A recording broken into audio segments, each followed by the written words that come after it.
This is ABC 15 Mornings. Now at 6, a tense road rage situation turning into a deadly shooting investigation in Phoenix, who police say they are still looking for this morning. Hundreds of voters lining up for hours in the next key caucus state as candidates now making their push out west on the campaign trail. Legendary players, fans getting up close and personal with their favorite players, welcoming the D-backs back to the field for their annual Fan Fest. But first, a traffic alert for you this morning. If you are leaving town, maybe headed out to go to church, run some errands, the eastbound lanes of I-10 near Riggs Road, they are closed as DPS investigates a deadly crash. So this is a live look from one of our ADOT cameras. You can see the traffic being diverted right there. This is near State Route 347. The westbound lanes, they are not impacted. DPS says drivers can expect this to be closed for a few more hours. So of course, we're going to let you know when that reopens. But obviously, when they're investigating a fatal crash, that is going to take quite some time for them to investigate and then get the road back open. So if you're coming up from Casa Grande or the Far East Valley and you usually hop on the freeway, you're going to want to find a different way to go this morning.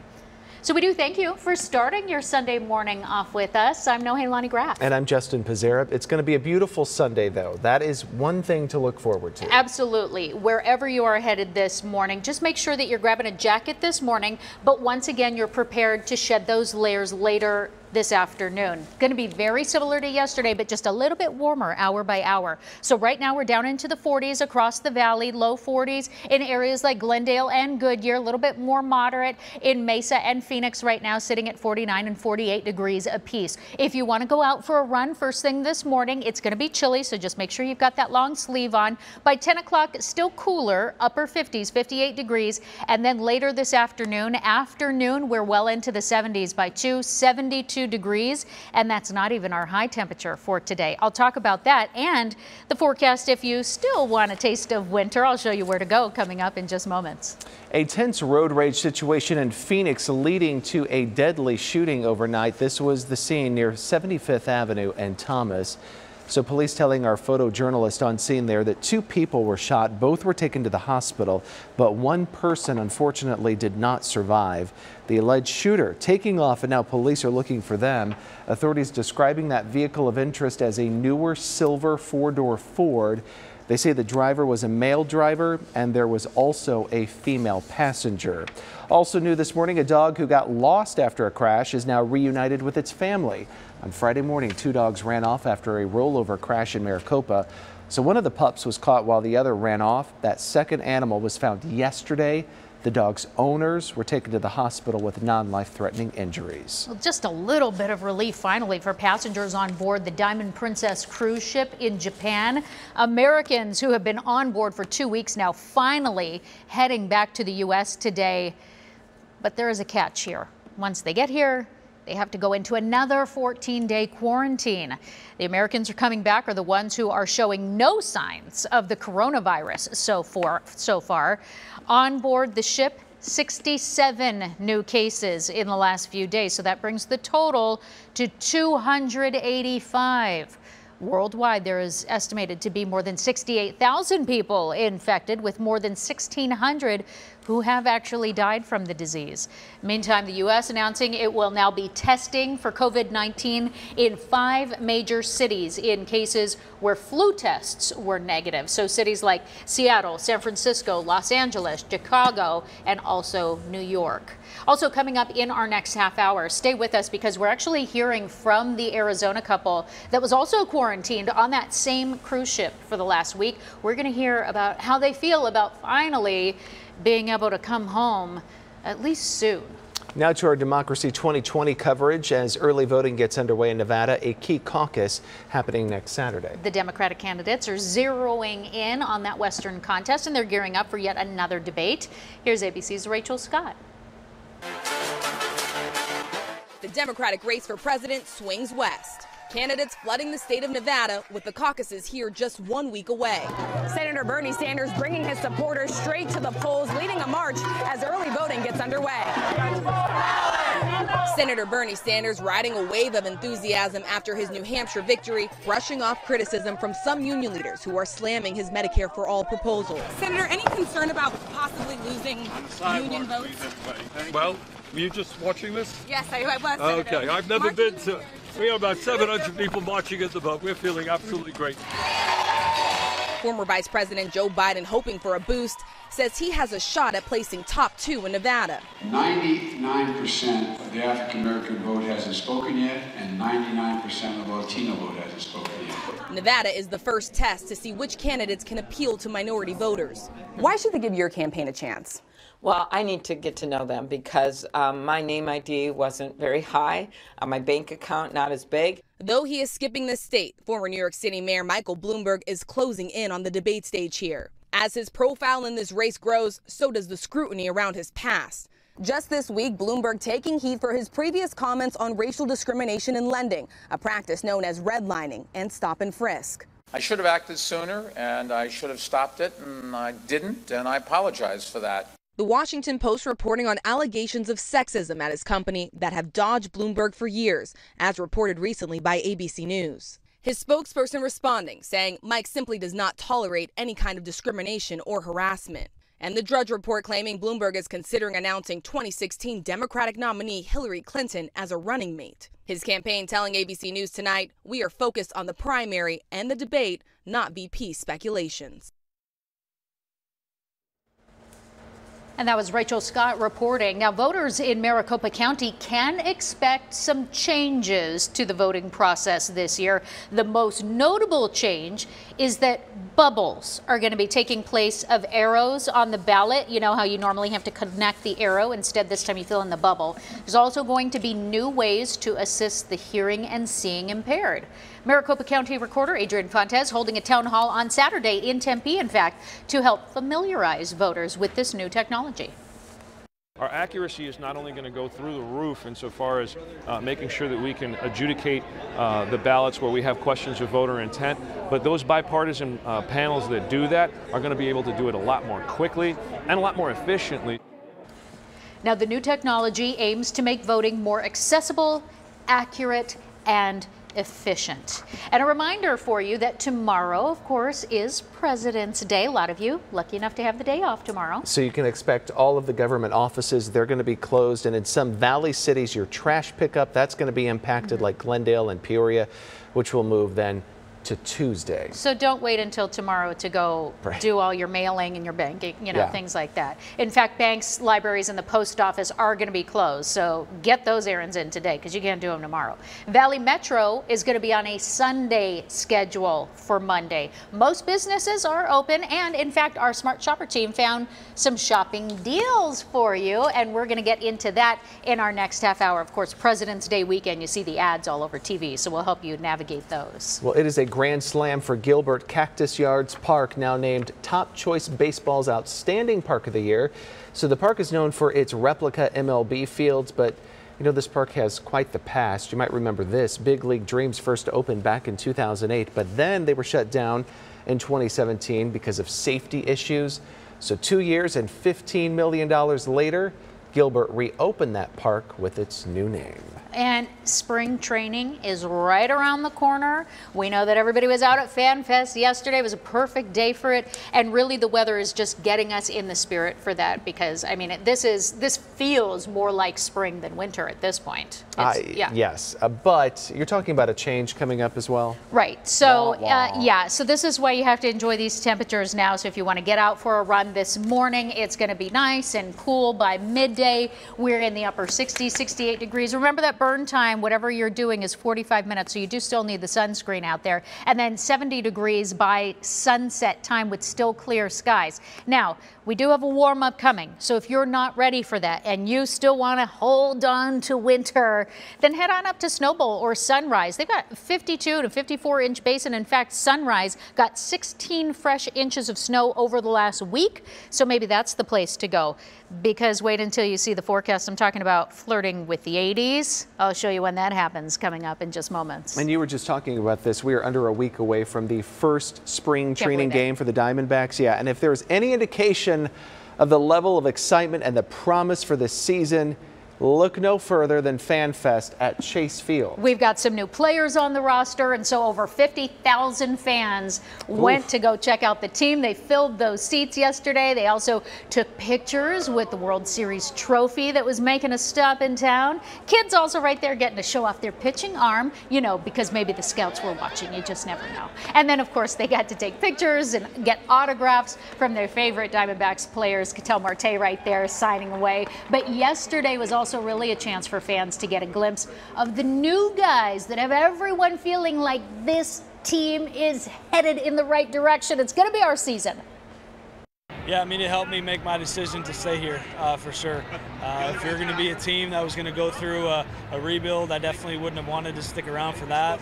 I'm excited to win. I'm excited to go out there and compete every day and hopefully take down the Dodgers in the division and then go all the way to the World Series. Really excited with the team we have going into the season. I'm excited with, you know, the guys we have, the staff, just from top to bottom. It seems like some really good things are about to happen. This is awesome, man. Walking up on stage, I kind of felt like I was running out of the bullpen. I'm dead serious. Like seeing these people lined up like this, the support.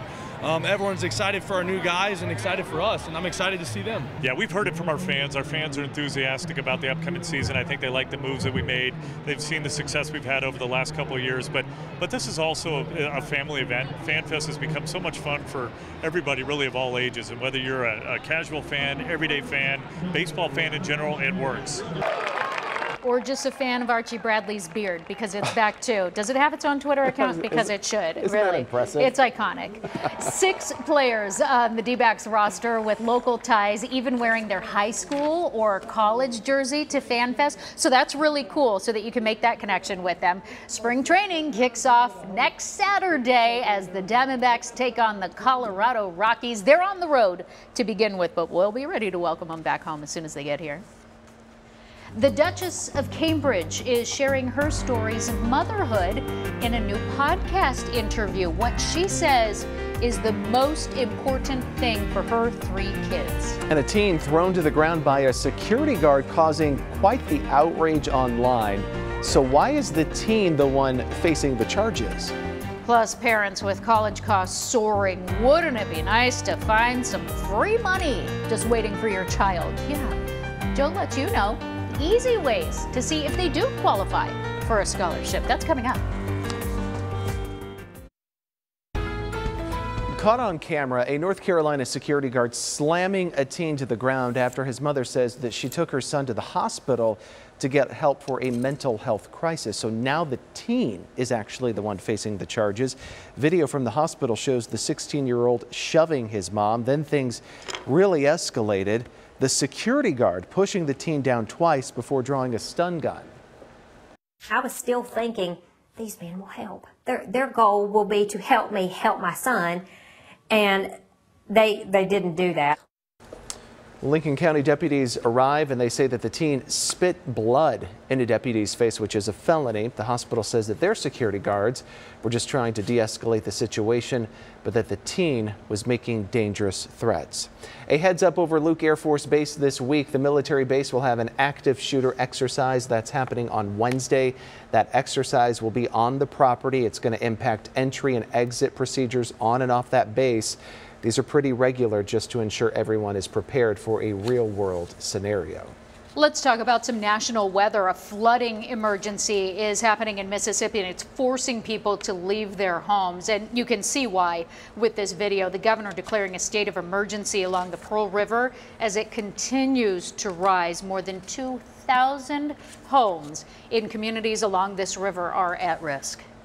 This will be the 3rd worst flooding of the Pearl River and the surrounding communities. We haven't seen flood levels like this in the area since 1983. And more rain is forecasted in that area today, meaning that the flood emergency could continue through the next few days. And there is a storm system out east in the southeast portions of the country down in those southern states that are just getting slammed with rain right now. So, I mean, it really just makes you appreciate all the more so how lucky we are, not just to have sunny weather, but have dry weather. Of course, we can always use the rain, but I mean, right now we're glad to not have to deal with it, really. Right, and we're glad that we don't have triple digits either. Yeah, that's true. We are going to get a little bit warmer this week than is normal for this time of year. but it will be short-lived. It will be short-lived, and for today, it will be perfect. So this morning, chilly out there. I told you a few cities could start hitting the 30s before sunrise, which is at 7:11 this morning. So a little less than an hour away. Maricopa now down to 37 degrees this morning.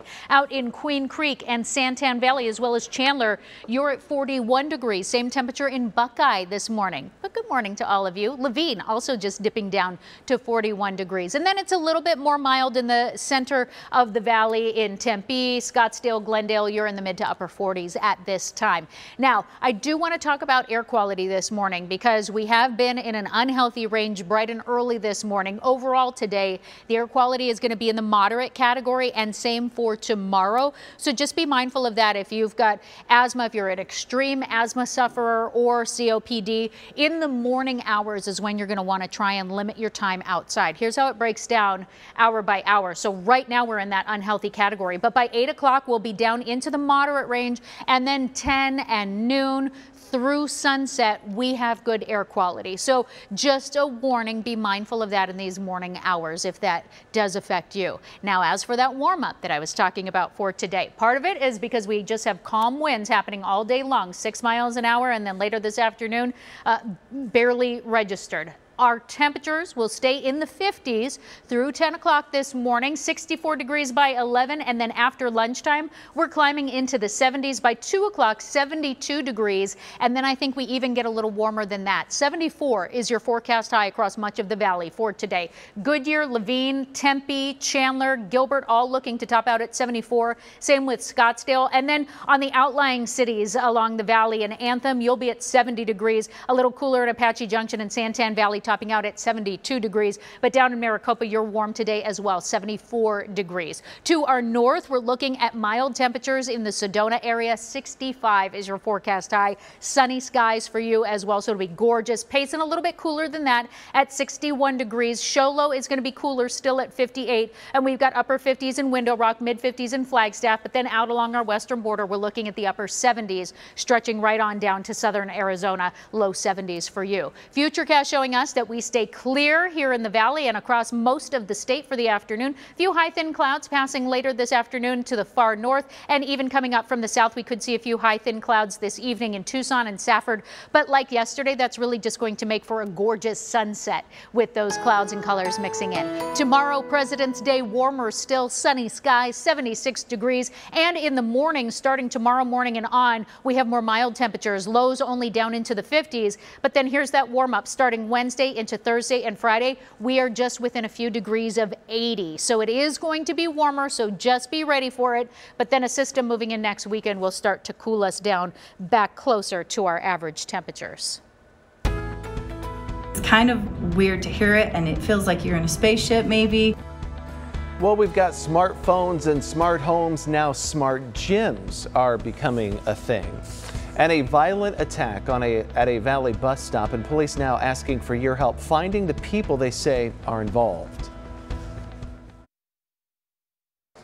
In your health news on this Sunday morning, a second wave of the flu is hitting the U.S. right now. New numbers from the CDC show that after falling for the first 2 weeks of the year, flu cases, they're back on the rise, starting to spike again. So far this season, the CDC estimates that there have been at least 26 million flu cases, 250,000 hospitalizations.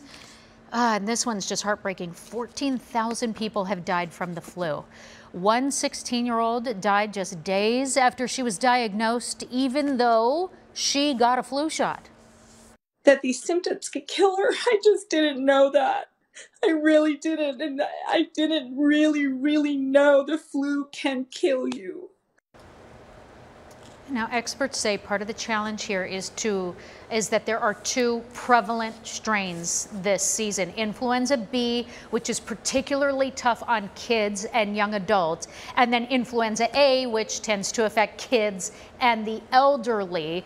So you've probably seen the flu, if not in your family, then certainly around your workplace and in schools.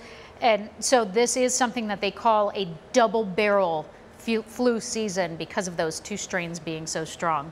Also, just days ago, we did learn that another child right here in Arizona is among those who have died from the flu. According to the state health department, that child was from Yuma County, and it is the first pediatric flu death of this year, but it's actually the second this season. The first flu death was here in Maricopa County just at the end of last year. An important recall to tell you about this morning. Lowe's is recalling the Harbor Breeze 48-inch Santa Ana ceiling fan. So between May 2014 and January 2016, the manufacturer has received about 210 complaints about the blades actually coming off. So the commission says people who have the fans should stop using them and contact Phantom Industries.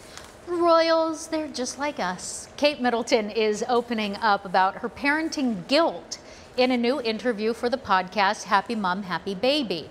The Duchess of Cambridge spoke about her struggles as a new mom and how important those early years of childhood are. So I think any new mom can relate to this. The Duchess is saying that she actually shared an important moment with her grandmother when she was young, and she's hoping to share that with her 3 young children. So even though you think they've got everything, still just those trials and tribulations of being a new mom transcend for a lot of people. Well, using technology for a better workout, artificial intelligence is now helping out at the gym. If only it could help you get there. That's Maybe the truth. You need like Rosie the robot that just pushes you out the door. Gym. Just go. Tie my shoes for me. This one is called the Exercise Coach, and it's a personal training studio that has workout equipment that is enhanced with AI. So everyone has their own unique workout that fits their body type. The machines don't use weights either. So it's going to read your power and your pressure, and those hydraulics are going to move the arms for you. You don't do the moving, you just actually resist against the machine as it moves. Oh, see, so sort of it's a robot doing it for you, but not, because it's all about resistance. The Exercise Coach is located in Glendale, Phoenix, Scottsdale, and Gilbert. So there are local places for you to try it out. And you can't accuse this next guy of skipping out on a workout. He was caught burning those calories. Yeah. In overalls. Oh, that's pretty sweet though. Lloyd Black says that he was motivated to join the gym when he realized that he couldn't do just really simple tasks anymore. But of course we had to find out why the overalls, right? I mean, is he a farmer? What's the deal?